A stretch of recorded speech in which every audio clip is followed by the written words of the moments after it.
Y'all, thank you so much for tuning in. It's your girl Taylor Bridges, and I am here to review Ready to Love Season 7, Episode 1. Before we get started, I'd ask if you could please like, comment, and subscribe to your girl's channel. That's it, that's all. Let's get into it. This season is in Miami. Second time. Is it the second season in Miami? Is it the second or the third? It's in Miami this year. I'm excited. I love seeing like Miami people on the screen. There's more to the Miami aesthetic than the South Beach aesthetic. There's like a real deal Miami flair. So I'm excited. I like seeing them on the screen. In general, it's an amazing looking cast. They look great. I'm loving the natural bodies. 3 women are wearing pink dresses at the mixer, which was, I don't know, random and interesting. Andre walks in first. He is wearing a loud coral shirt with a tiny bow tie and a mohawk with a jerry curl. A mess. Like, what is going on with his hair? Like, put that thing up. Like, that's just so, like, to me, it's just like immature. Like, what are you doing? Like, what are you aiming for? What did you see? Where did you see the hairstyle and visualize it on yourself? At what point did you visualize that this would be hot on you? Like, ew. I don't like it. But he is handsome. He is very, very handsome. But his look in his confessional and at the mixer are just a no, in my opinion. He could do way better. Like, he's not serving himself justice with the way he's styling himself. Corvea comes in just as pretty as can be. I'm not a fan of the style of her dress, but I do love the green, and I think she looks great. Her prototype is that, like, we've seen it before. They come on, they're in their 30s, they got it together, they're drop dead gorgeous, they're a little on the serious side. Usually a lot of men like them, and they come in and they are like about their business. She reminds me of like Sabrina from, I guess, like a couple seasons ago. Like an Alexis from like season 2, with like the London, Alexis, and Devin love triangle. Like that prototype. She's definitely like not here to play games with these men. So I'm interested to see what she's gonna be like. So far, I like her. She says she'll never be with someone who won't consider going to therapy, and I think that's a very reasonable expectation of someone that you want to be in a serious relationship with. We all, like, as individuals, come with so much baggage and trauma and a past, and it's important that we take that time to heal before mixing this with someone else's individuality and then committing to being together for the rest of our lives. Like, you owe it to the person you love, or the person you want to spend the rest of your life with, to make sure that you do your due diligence to heal and learn to cope and learn to recognize and respond to traumas and triggers, as they come about. So I definitely think that's a reasonable expectation for her to have. Natasha. She's an attorney. There are 2 attorneys on the show. One is Natasha. She was engaged before.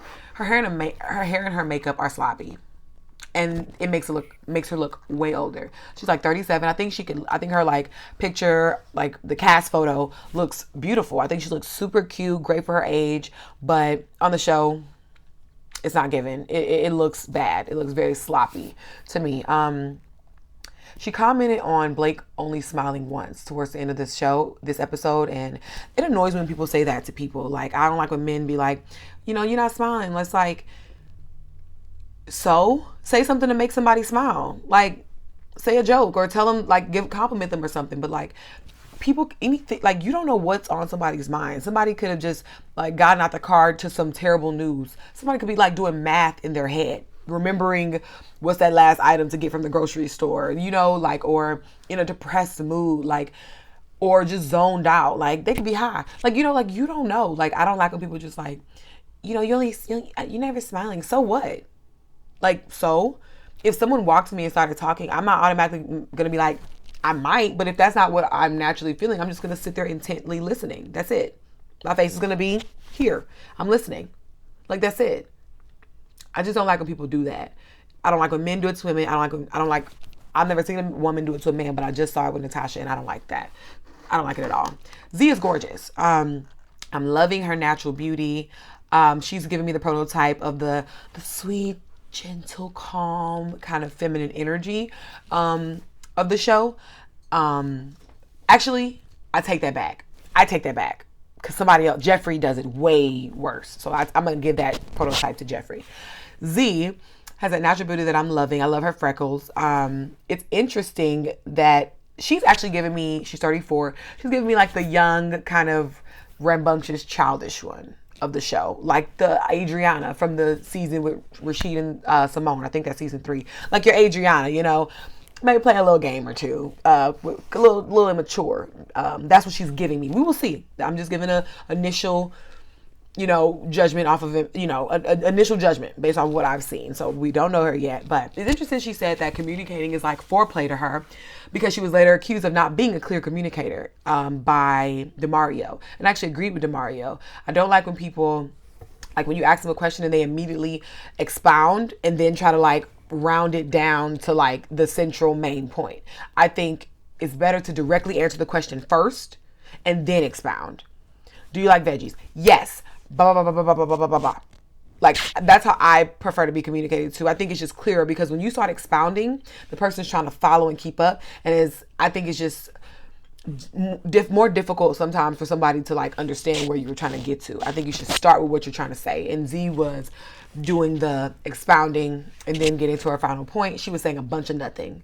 And these were very simple questions. So it's given a little mature. She said she likes to baby her men. I think this could be setting an atrocious precedent. I think maybe she either could be actually babying her men or she could possibly mean another verb and just be, you know, misusing the term, like the verb. She could mean like she caters or she's hospitable or she, you know, exhibits acts of service. I'm hoping it's that because I don't think you need to be saying out loud that you baby a grown man because that is not something that you can maintain happily. I do not believe. He's a man. He's not a baby. And then you set that precedent, I think you're setting yourself up for a life of misery. But you think it's cute? So do I. So go ahead. She joked about being a virgin. I thought that was immature. Because I know if a man did that, I'd be like, I already don't like talking about sex early on in dating anyway. And I think if it is brought up, I think that it is best to kind of be brought up in a light way, like in a funny, light, joking way. Nothing like sexual and like lustful. Like that kind of thing makes me uncomfortable. I don't know what we're talking about sex for. I'm still getting to know you. I don't know you. That's how I conduct myself. But I just think like, I'm a virgin. No, I'm not. Like, you're 34. We didn't think you were a virgin anyway. So it's like, why even do that? It was just so immature. I'm like, if a guy were to do that on a date, I'd be like, he is 17 years old. So I keep the same energy for her. Blue has the blue eyes. Easy to remember. He owns a liquor store and a hookah lounge. I do remember that later in the show, Marcia says she felt safe about Blue. He does have a nice, cool, calm demeanor. And I think he is going to be pretty palatable on the show. Typically, women that come on the show do like that businessman type of, you know, thing going on. And he definitely has like that, you know, his stuff together in that regard. I think him and DeMario give that, you know, like that Clinton, you know, like that man got it together, like that London, like from season 2, like that man who just has it together, you know, and it's just like sips bourbon and smokes cigars. Like he's just like a man. I think Blue gives off that vibe. But that's all I really had on him. So we'll just continue to keep an eye on him. But I think he is a cool guy so far. I like his smile. Dre, he took the bait. He rapped on national television on episode 1. I don't think a pool party is the ideal location for rapping. Especially since usually when you ask somebody to start rapping, they start getting into like, they do the conscientious bars, like the J. Cole, the K-Dot type of stuff, Kendrick Lamar stuff. And that requires engagement and paying attention to. And like a pool party where liquor's flowing, people are talking, music's playing, everyone has the attention span of a 2-year-old, you know, because there's a lot going on. Like, I just don't think that that's the best idea. He already has other jobs. So I think he should just promote the radio producer DJ gig he has going on. And I think he should have saved the rapping for somebody he was more comfortable with. You know, I think you should wait to see if the woman likes you because he's short, he's a little scrawny, you know, he's like this funny, you know, goofy personality. Great. But I think like those things could easily set him up to look very kiddish or childish. And then you add like the rapping and you're like 39, bro. Like, like you have a job. You're a radio producer and a DJ. Like, why can't we stay there? Like, whatever. I think he should have waited. I think he should have waited till he met a woman that like he knew was feeling him. And and like as a romantic gesture rapped her one of his romantic songs or made a personal song about her. And then if she like, oh, you like that? Oh, I can show, I do this for real. I got some other stuff to show you if you like that. I think because then it's like, she like, oh, my boo can spit, like, you know, but I think like, if I don't know you yet, like, I don't know, I'm over it. Like, you 39 trying to be a rapper, I'm over it. Like, there needs to be a cutoff. Like, come on. Like, come on. It's just not it. He needs an image consultant. Like, I think there's nothing, he's fine with being his regular natural self, absolutely. But I do think he can stay, like, greatly benefit from an image consulting, because I think he's a handsome guy. I think he just needs to get a little more swag to himself, because it's not given at all. He really likes Marcia. Marcia was not feeling him back, and because he's just kiddish. Like, Marcia's giving like super grown. She's a fashion designer. I did like her dress, but her wig is an absolute no. Okay, so that's that about Marcia. Lyndon, he is from Kingston. Ugh, that was terrible. Kingston, Jamaica. Him, Corvea, and I think it was Demario was sitting talking, and Corvea said her deal breaker was someone living with their parents, and he actually does. He said his landlord told him to get out a month prior to notice, and that's actually happened to me, where my landlord told me a month prior to notice that the rent was like increasing significantly. I had already lived there 4 years, rent was stabilized, so I got my behind out. I was like, nope, don't worry about it. I'll be out in a month. I'll figure it out. I'm out. Should he be on a show about being in a serious romantic relationship if he doesn't yet have like his self stabilized? I don't think there's anything wrong with living with your parents. I think there are benefits to that. And I think your parents and your grown ass can benefit from it. If you're taking care of business, like, it can benefit all adults involved. But I also don't think there's anything wrong with him dating while in this, you know, at his parents' house. But he's on the show to like be more than dating, you know, like to really, like, to be ready to love, like to be ready to like take it to the next step with somebody. Shall y'all click and connect? And it's like, are you ready? I don't know. I just see that it being a reasonable deal breaker, like Corvea mentioned, if you're not living by yourself. I can see it, depending on how old you are. He's 33. He's a bar manager. It's like, dude, get a place. You can afford it. Get a place. Get a place. Get something of your own. Period. It's like, unless it's not like you're like in between jobs and stuff. Like, get it together. Get your own place before you get on try to pursue, a romantic relationship seriously. That's what I think. Simone and Rashid come out. I love Simone and Rashid. I loved them on their seasons. I thought they were both extremely well. I love that they've both done a lot of growth since being on their seasons. I'm glad that they reconnected and they're now together. I love their YouTube channel. I'm a subscriber. I watch every video. I love having their insight on the shows. It's great insight. They have great chemistry and they have a lot of insight, which makes it super cool and even more interesting. So I love that. Her bronzer is a no on this episode.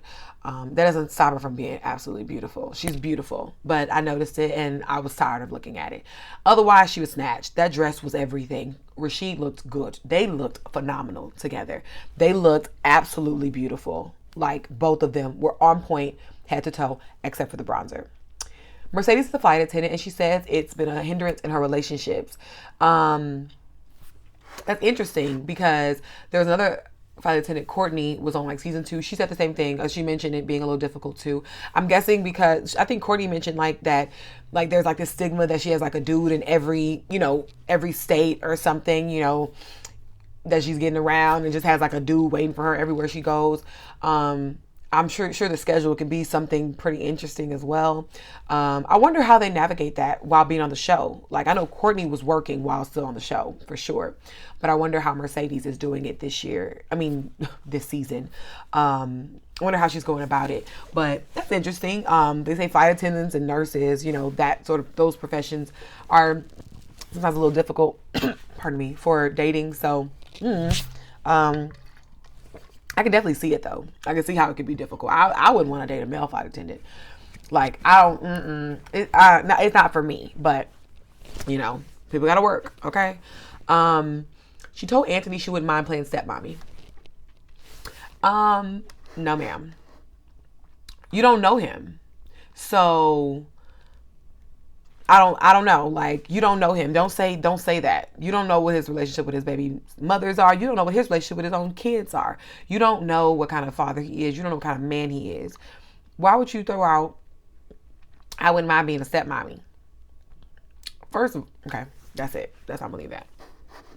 Anthony is looking for a step/bonus mom for his daughter.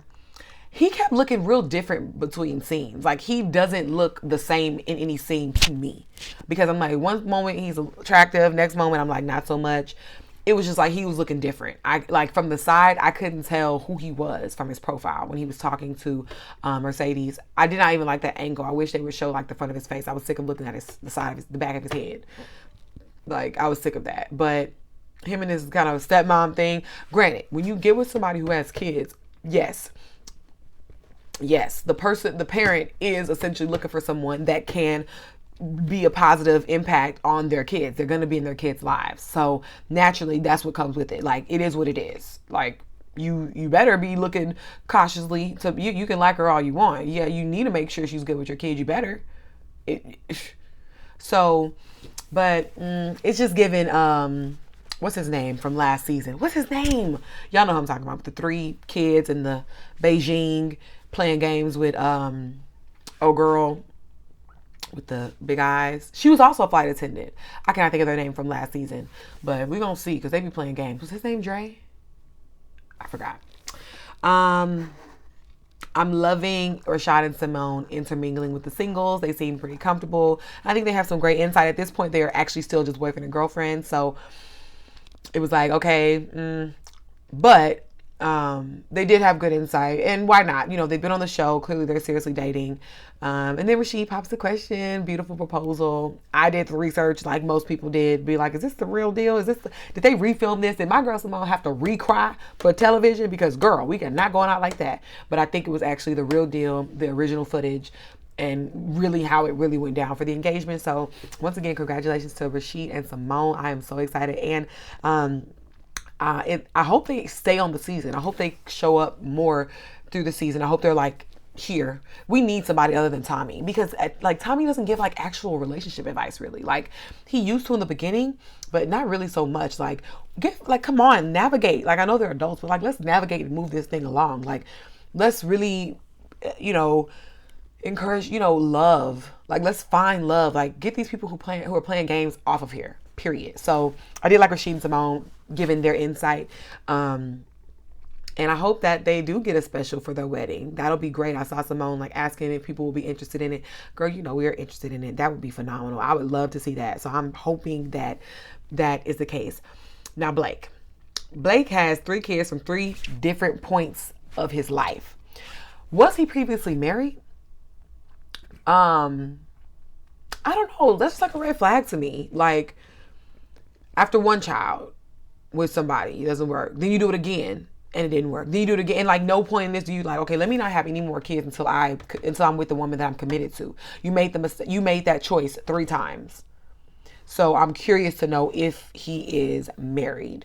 I don't know. He's saying he's 87% doesn't want kids. I hate when people do this and they tiptoe on the issue of kids. You want them or you don't. It's not that difficult. Since when does 13% make you move a muscle? Who does anything for 13% of willingness? Nobody. Just say you don't want kids. So what? You have 3 already from 3 different women. I don't think you should. It's your sperm. I don't see why you would want any more. Don't you have enough going on? And who would want to sign up? I think the woman that he should marry should already have kids, and they should be both done. I think he should get with a woman that doesn't. Like, I think he should be flat out upfront. I don't want any more kids. He's a handsome guy. Seems to be pretty successful as a corporate security officer. Why can't you just find a woman that already has her kids and doesn't want any either? And y'all just have a blended family and live happily ever after. But beating around the bush and playing games, that's super annoying. I hate when women and men do that. I think it's like, do you want kids or not? Like, if somebody's on the fence about it, I think it's like a dangerous game you're playing by just like trying to convince them or force them into it, or just being like, oh, okay, they're on the fence about it, so maybe I can still move forward. If you're dead set on wanting kids, do not get with somebody that's like there's a red light, yellow light, green light. If you are green lit, don't get with somebody that's like yellow. That's like a maybe. You're going to waste your time. Get with somebody who wants what you want, who wants kids. Like, that's it. There's so many people that don't want kids. I don't like him tiptoeing. He's too old for that. He's 44 years old. Do you want kids or not? Like, stop that 87% sure he doesn't want kids. You don't want kids. He says a kid being raised with one parent is broken. Corvea gets offended. I see both sides. I think I understand what Blake was trying to say. To an extent, there, it is a little bit of trauma involved with having one parent, regardless of which parent it is. If you're a guy, you need a dad and a mom. Like, we all need both parents. Like, both parents affect us both ways, So I understand what he was saying. I think he meant it. I don't think he meant it like as harsh as maybe Corvea took it, but she has the right to perceive it and understand it however she wants. I'm wondering if he's like that put foot in the mouth type of guy.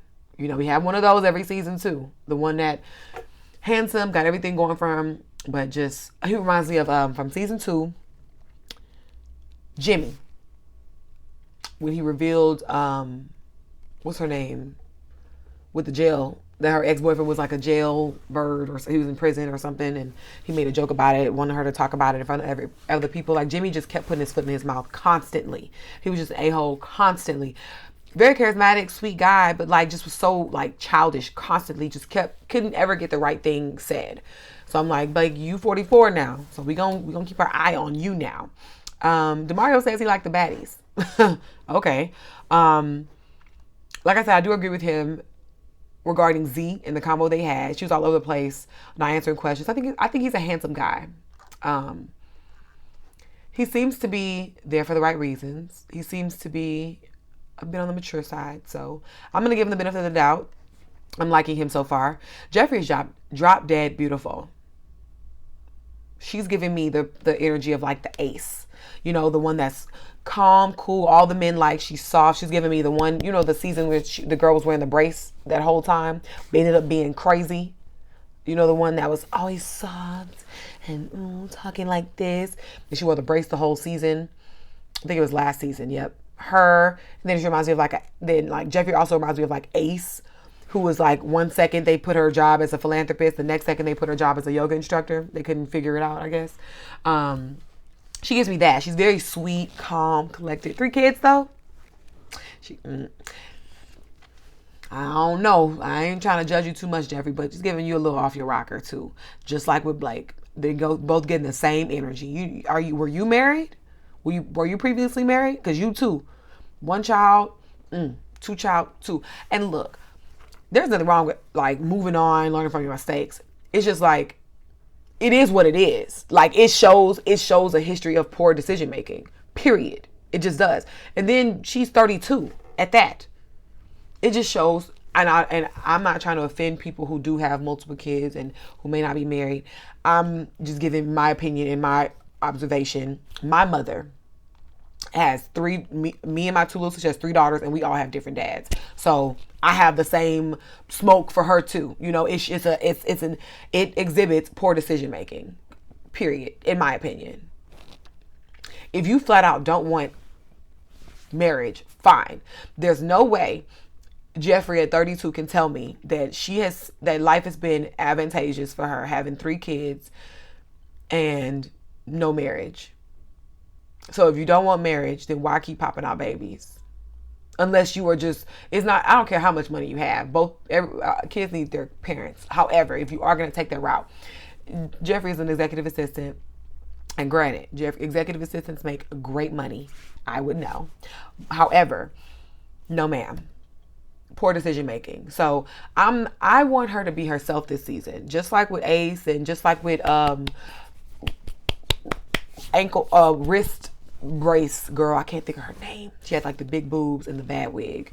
I don't like when women come on here just trying to be this sweet persona, trying to be palatable to men. I want you to come on being yourself. So I hope she comes on and just is herself. So, because right now I'm not trusting this whole persona she got going on, because usually these are the women that give the dudes that are complete buttholes and don't no other woman want a chance. The ones that are absolutely not ready to love. Usually the women that are like the prototype, like a Jeffrey, always end up messing with those men. So we're going to pay attention. Tony looks like he's been in prison. like his whole aesthetic. I think like the haircut and like these random tattoos, the way his stature, like that kind of thing. He's a tax director. He's a handsome guy though. I'm just like off rip. He just looks like he was in prison for a minute, beefed up on the yard, and like he's out doing his thing. He seems pretty genuine though about wanting the best out of the journey. So I'm not on you too hard, Tony. You do seem like you're there for the right reasons and that you want to get the best out of the experience. So I'm rooting for you, okay? Morgan and Sue Ann, I have nothing on. Sue Ann is actually the other attorney, and Morgan was the interior designer. They didn't do too much for me, but I do remember Sue Ann having a couple suitors that were interested in her. But as far as gathering information about her that stood out, I did not do so. So we'll just see what they bring on the, future episodes. Blake and Dre were in the bottom two. Yeah, so it's given Blake is that put his foot in his mouth type of personality, but we knew they were not going to keep Dre around. Dre needs an image consultant, period. Or his woman is just not there. That's it. It's only by so many people. I'm like, it's 8 people on the show to choose from. It's billions, trillions, in the world. So just because you don't find it on the show, it's not that big of a deal. So Dre's lover is out there somewhere. Z and Natasha were in the bottom. Natasha went home. Interesting. I think just her makeup look and everything just was a hindrance to her, to be honest. Like, she looked a mess, and it was raining, which is understandable, but it was just like before the rain came, like it looked super sloppy. So I think that's a turn off, as opposed to like Z was having her natural looks. I don't know. And then more men could have just connected with Z than Natasha. So that's that too. Like, that's a whole possibility. So there's that. That's all I have on Ready to Love episode 1. I'm interested in the season. It doesn't look like it's going to end in like super love dove. It's not really given like the majority of the cast is mature. I'm already not seeing how 3 couples are going to make it out of this in a serious relationship. So we'll watch for our entertainment. I hope they do bring it entertainment wise. And we will see. I'm excited. I'm excited. I'm giving it a shot. But Ready to Love, they need to bring back the old formula. I literally just watched season 1 and 2 with my boyfriend, like over holiday break, and I missed it so much. Like, that's what we need. We need back when people were just really here to love, grown and sexy vibes. Like, none of that childishness. Like, the conflict that was arising was because people like genuinely liked each other and people's hearts were on the line. Like, people didn't want to be played with. Like, as opposed to these like mind games and people wanting to like stay to the end, and not really making a real connection, forming alliances and just all this childish stuff. Like, if your love is not there, if you're not attracted to anybody there, just get off the show. Like, that's it. Be an adult about it and just go. If you're not getting the love back, if you're not feeling it, just go. So we're going to see. I'll see y'all in a few days for episode 2. Thank y'all so much for tuning in, and I'll talk to y'all later.